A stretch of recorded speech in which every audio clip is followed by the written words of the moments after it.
ta. But, mangutan na dyan ko kung nabadyo'y nasabtan. Kay, ang among topic man dyan is food spoilage and food decay. So, what is food spoilage? In your own idea, Mr. Lambot. Sige na, idea rin mo. Balik-balik naman dyan na.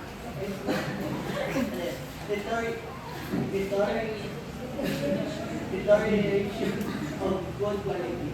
Okay. Another. Let me say, Mr. Elo. What is food spoilage again? The change of appearance ng texture and smell. Okay. Very good. So, when we say food spoilage, it is the food becomes unfit to eat because its texture, smell, and what? Taste. Taste, alright, is changed. So, how do we detect spoilage? Okay. So there are three methods of how to detect spoilage. First is the sensory method, chemical method, and the microbiological method.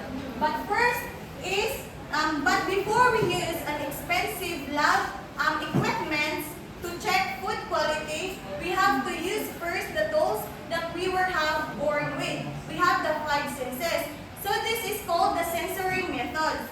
So it's your first line of defense against food poisoning. So first is the sensory method. So it is the easiest way to check or to use your senses. So first, there are 3. Atong magamit is look, smell, and taste. So first is look. Okay, sa look, diri na ito makita if ang iyahang Mr. Elo. Diri sa kuan, sa look is first use your eyes. If the food does not look right, so it is probably na siya sa spoiled. But look for, makita na to ang sa discoloration na instead of red ang color sa meat, mahimo siya gray. Mo na ilhanan, mo na gitawag og discoloration. Dihapon na to makita ang sa mold spots, ma-identify na dayon na to if kana nga ang product or food is naa siya sa spoilage. Then slimy film. Basta man ang slimy film. Ganun sa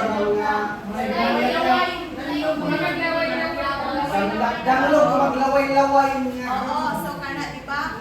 Di ba na siya sa example na siya sa rice, di ba? If makuan na ka ng ma-spoil na ang sa rice, mabaho na, di ba?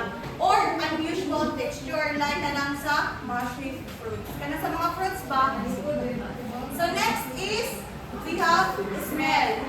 So, your nose is an expert at detecting danger. If you open a packaging and get a foul, sour, or of odors, keep right there. So, what do you mean by foul sa kanang smell? Kung sa may kuana na ninja, imong masinghap. Bakal. Di ba, for example, siya sa kanang rotten eggs. Bakal. Nakasimat ang rotten eggs? Yes! Sabot na O na siya, isa na siya na ito ma-detect if ka nang akuan is na siya sa spoilage. Ang SAR, katong giingon niya, if is kang pag-upload ito nimo is murag musok-sok na gadyo limon diretso bitaw. Mark acidic na siya, di ba?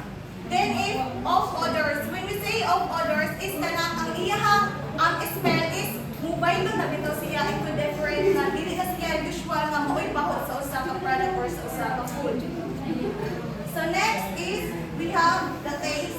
So sa taste, we always can remember that if never taste the food, that you are already suspect that it is spoilage. Nga naman, for example, no, dili ta magpabasta-basta o kabayo na ka nga ang kanang nga food is suspect na siya sa spoilage nga nung ato pamagkirawan ba.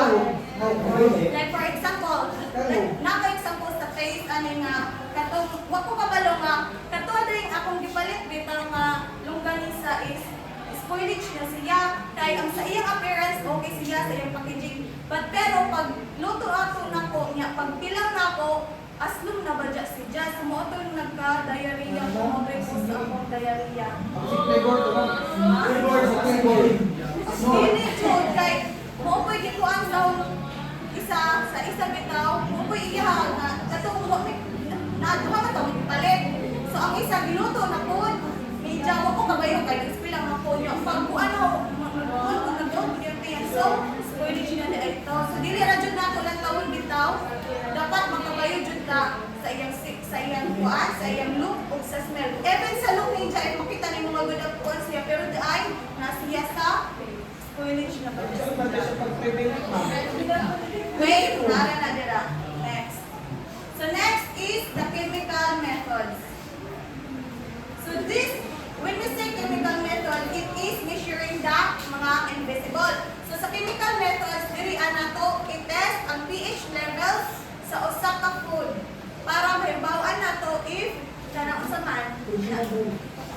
Yes, correct na if consumable ba siya. So first is this for pH level. If kanang spoiled foods often becomes a more acidic or alkaline. Mo itong giingon kainan ni Mr. Padora na siya ay specific di ba diri. So like for this, if 0 to 6 mo na siya gitawag og acidic, na ang 7 mao ang neutral, then ang alkaline is 8 to 14. So checks for volatile compounds like gases from decaying proteins. So, unsay man ning volatile compounds? Anyone?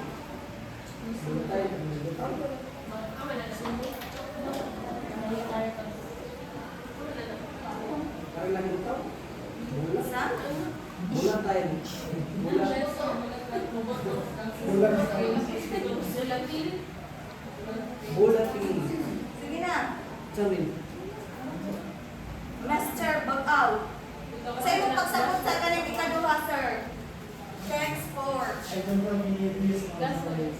Ikaw, Mr. Pagora.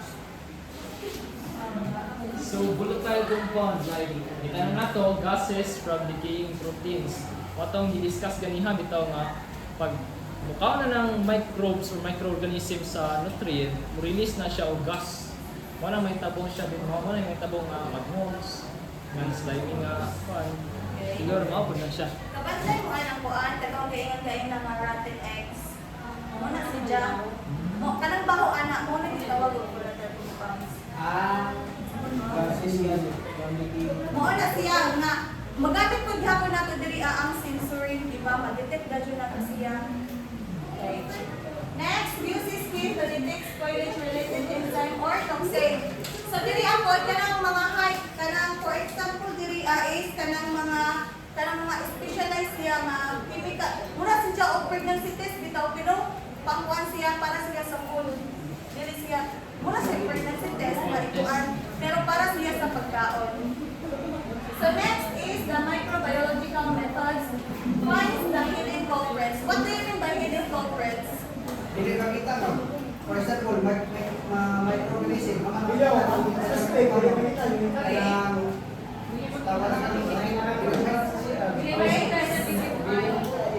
Okay, very good. So when we say hidden culprits, it is the microscopic bacteria, molds, and yeast that are invisible to our naked eye. Okay? So, ang kanig food dangerous or kanang rotten. So first is take samples to grow and count microbes, bacteria. So when we say microbiological, di ba ang chemical is iyang i-test ang pH level.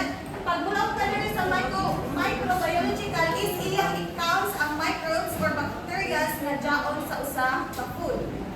So that mag-take ka og sample, then like for this, kung ano yun siya pagka-detect.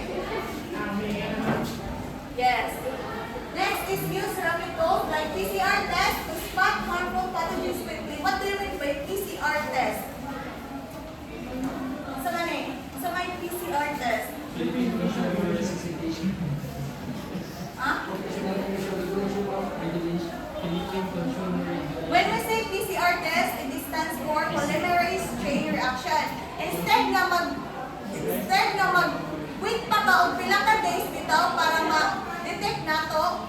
So, kini PCR test, it is a fast siya nga para within 1 hour or an hour, makuha na nato ang resulta dayon. Mao na ang purpose sa PCR test or polymerase chain reaction.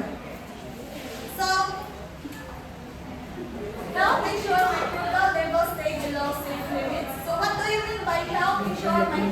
microbial levels stay below safe limits.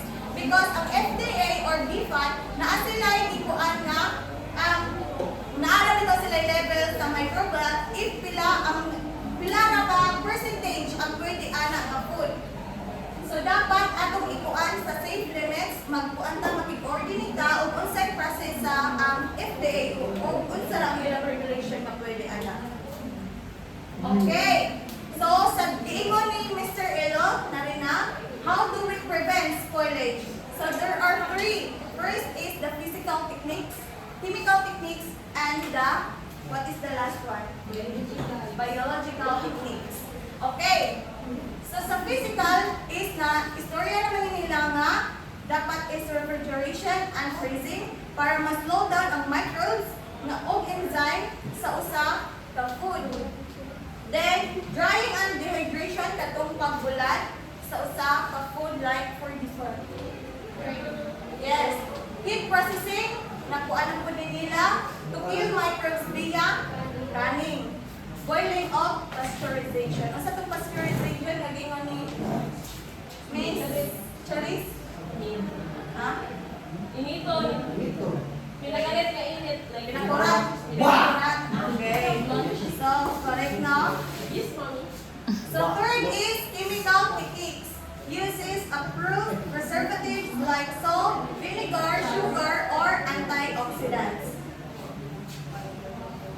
So, unsay tong oxidation? Balik-balik. Unsay oxidation gani? Air reaction. Chemical properties of one subject that reacts to air. So sa chemical, diri ata magamit ta og mga preservatives daw like kaning salt, sugar, vinegar, or mga antioxidants. Unsa mga antioxidants? Unsa na siya? Say for example, Tama. like mga vitamin. Oh. See? Okay, very good. Oh, pwede.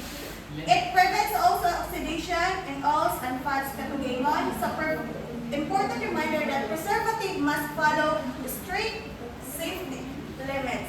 Medyo na ibalik-balik na dapat masunod na sa safety limits sa FDA. So, biological techniques. So, sa biological techniques, mo na ni siya ang fermentation na. Dirian na nato kuan ang good microbes to create acidic environments that stop spoilage. For example, ano is kanang pickles, kapag mag-atsara siya ba? Atsara, oo.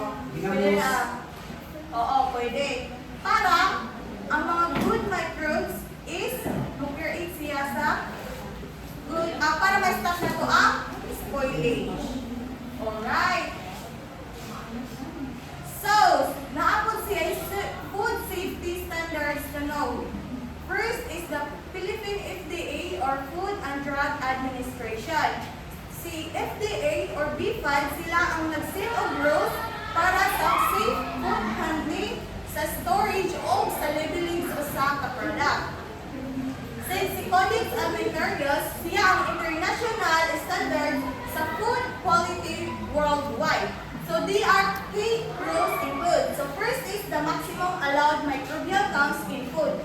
Si FDA siya ang nagpapanda or dirian na tumaybawan na if kanang imong food is nakafollow ba siya sa kanang standard sa before na siya i-export, import, right? Kay ang kuan mo good sa FDA na si siya ipakuan na if kanang ang food is dapat nara siya bitoy specific or exact amount sa usa ka nga pwede nga microbial ana nga food. There is required temperatures for storage and transport. So dapat kanang if atong i-transport ang atong mga product dapat nakakuha siya sa kanang saktong mga temperatures sa usa ka product para maiwasan nato ang pagka-spoil sa product or kanang mga ay mga defect. Next is clear shelf life levels and packaging kay kuan magud usahay sa kanang kuan oy mga defect nga dili bitaw maklaro tungod siguro na sa pag-transport sa usa ka product mga waya na or mga papa na ang iyang hiling. Next is safe use of preservatives. So sa FDA po nagpakuan siya o usa ka safe use of preservatives. Alright. So unsa pa to? Unsa to ang how to detect spoilage? There are 3 methods. Unsa to? Physical,